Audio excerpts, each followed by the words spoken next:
Today we're going to assemble this beautiful Mayi side table with oak-tipped legs. Everything's in the box. All you need is a craft knife to open the box. So this is your tabletop. These are your legs and your trusty instructions.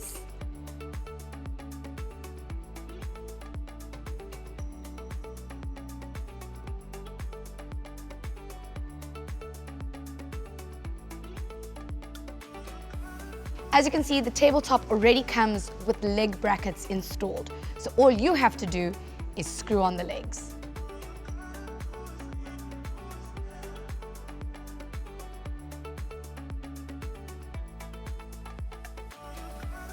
So there you go.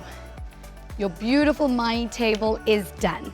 You can use this anywhere in the house, in the bedroom, in the lounge, or even in the bathroom. For more inspiration, go to Builders' website. You can shop in-store or online. Get to Builders, get it done.